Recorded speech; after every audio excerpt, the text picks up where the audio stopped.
Hello everybody, welcome to NAB, welcome to the Sony booth. My name is Michael Bryant and I'm the Director of Marketing for Sony Creative Software, and we're giving you a sneak peek today of a new version of Vegas, version 13. It's not out yet, but it will be on the 17th. And so we're going to give you a little sneak peek of some of the features. I invite you to go to our website, SonyCreativeSoftware.com/Vegas Pro 13, and you'll be able to read a little bit about it on our Coming Soon page.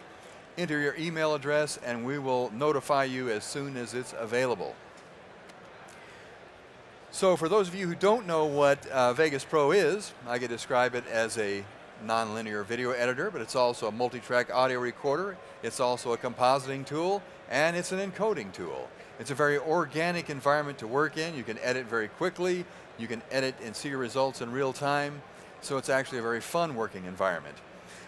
We were the first NLE to support 4K files way back when the Red camera first came out, and as soon as XAVC was available, we were on board with that. And we were also the first NLE to give you a really strong 3D editing environment. We're very strong in audio. It's best in class as far as how you can work with and manipulate audio. You can go all the way to creating a Redbook standard audio CD inside your video editor. And finally, we take advantage of the GPU not only for rendering, but also for effects processing, which gives you good real-time playback. There are a lot of new features in Vegas Pro 13, and I'm going to go through some of the ones that I like best of all in some detail. The first one is a new multi-tool enhancement, where we've taken and created a lot of new tools and put them right down in the bottom of the screen where you're getting your editing done. So let's take a look at a few of those tools. So down here, and close to where we're getting the editing done, we've got a series of tools. The normal editing tool is chosen by default, but I can choose a shuffle tool, and now instead of going to another part of the application, I can get my storyboard done right in the timeline. So if I want this one to be first, and this one to be second, or maybe this one to be fourth, very quick, I'm getting my storyboard done. I didn't have to leave the timeline. And you see that as I moved those around, it kept the integrity of the timeline. It didn't leave any gaps, and so you can build your story very quickly using that tool. The next tool enables you to slip media within the event. So if we look at this first one, and you notice now my mouse has changed shapes, as I begin to move that, you see the preview window is now split into the first frame and last frame, and if I want to start it in a different place, I've just slipped that media around. The next tool is similar to that, the slide tool. So if you can imagine that this event is like a window, and that window I can see just a limited amount of information. There might be a car over here, there might be a house over here. So wouldn't it be nice if I could just move the window to see that other piece of the media? And that's what that tool does. So you can see I can move it. Again, it's showing me the first and last frame there in the preview window. So slipping and sliding. Time stretch is a very interesting tool. Let's play this. We see that it's playing in regular motion. Boom, now it's in slow motion. And then we'll play it, and it's super fast. Very fast, very organic editing environment. So you can see, you don't have to render anything, and you see what's going on there. Great feedback. The split tool is just a real quick way to do some editing. Just trim, split, trim, right? So very fast to get in there and chop your content up the way you need it to be. So those are all the sort of new tools right down here where you need them. Another new feature is an archive tool. So now you got your project all done, and you might have pieces and parts scattered across various drives. The archive tool allows you to gather all that material in one place and then burn it to a Blu-ray disc, put it on a removable hard drive or so forth. And it gives you several options. So if you have been creating a project that has nested projects in it, if you're new to Vegas, what that means is I could have several instances of Vegas open, creating, say, 3 different projects, open a master project and bring the projects in there, not rendering them, and those are nested projects. So if you've been working like that, you can tell it where you want to gather all this media, include or not include the nested projects and the associated media. It says include the media here, and that would mean everything. So all your video, all your audio, all your stills, all your graphics, all your generated media. And let's say you're working on your project, you put that piece of video in there and you're, that's not working, so you take it back out. This doesn't matter. It's going to include everything you've ever used in your project, unless you check this bottom one. It says exclude unused media. So now it's going to archive only the media that's in the project at the very end.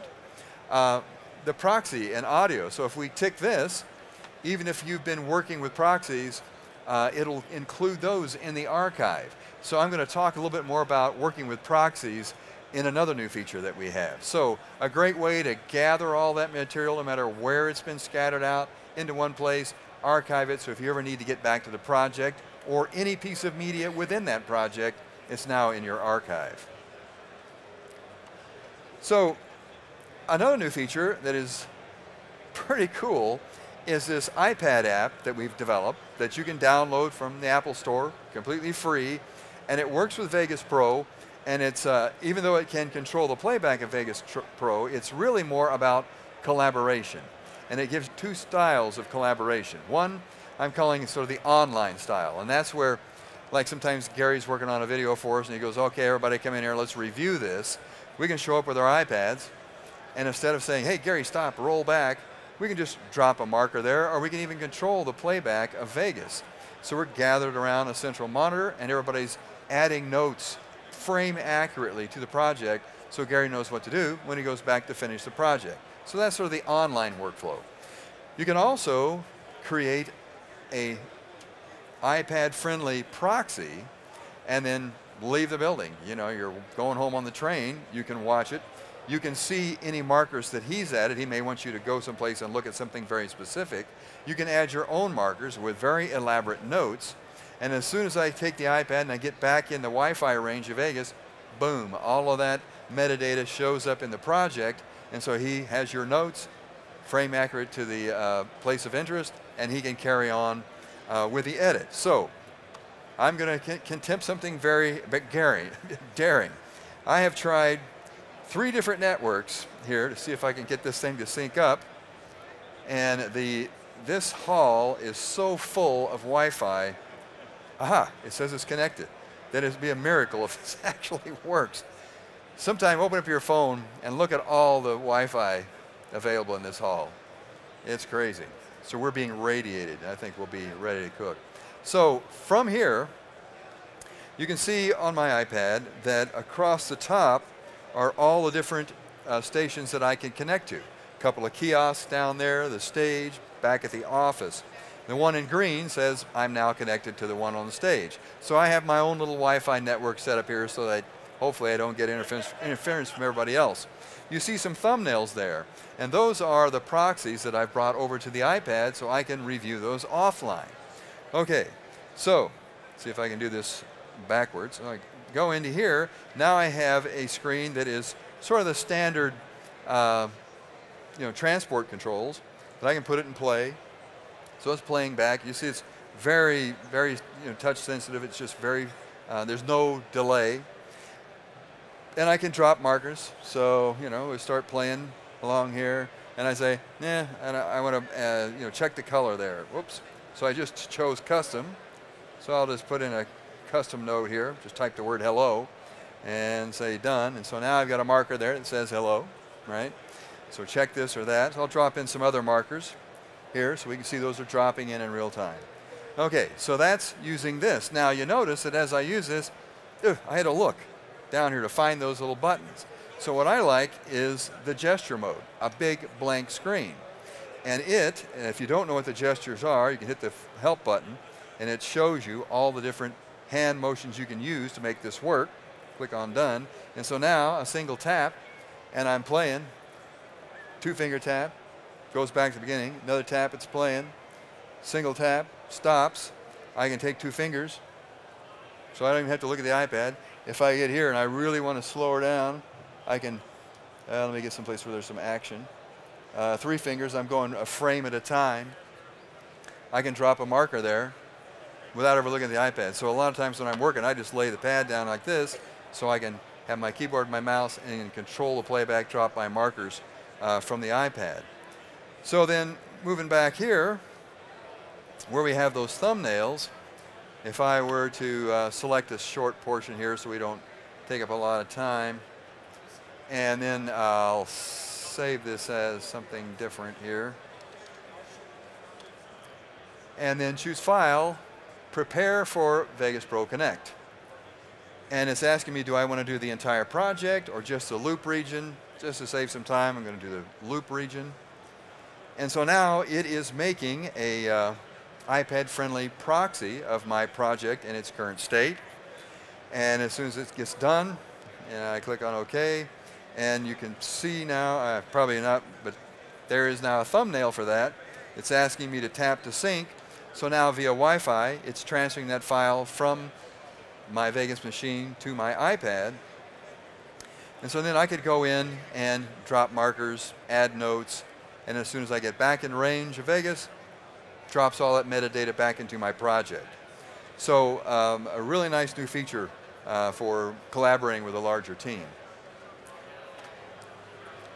Loudness meters. So everybody by now knows that the CALM Act, the Commercial Advertisement Loudness Mitigation Act, is in place. And so we're trying to get a control of our audio so there's not wide swings from program material to program material, and most importantly, preserve the dynamic range of the audio.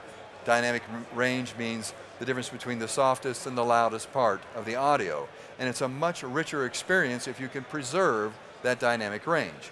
And so to help you do that, we've included some loudness meters in Vegas Pro. So let's take a look at what that provides for us. So here's some program material. We got a music track down here, and right now I've got it set at 0 dB.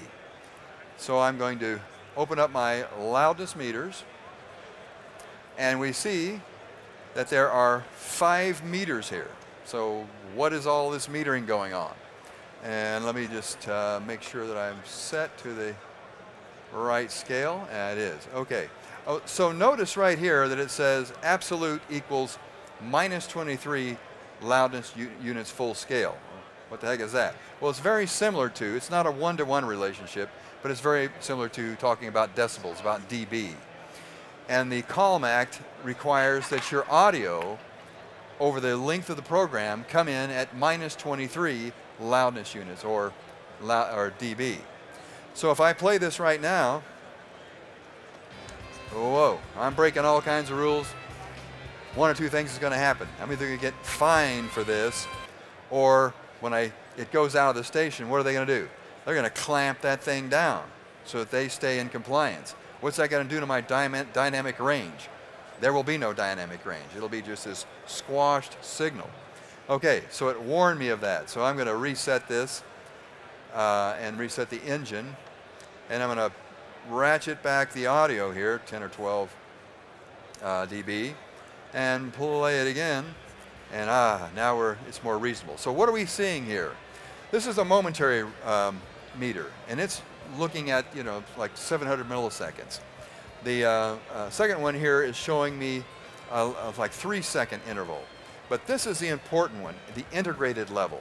And that is across the length of the entire program, what is my average? What is my integrated loudness level?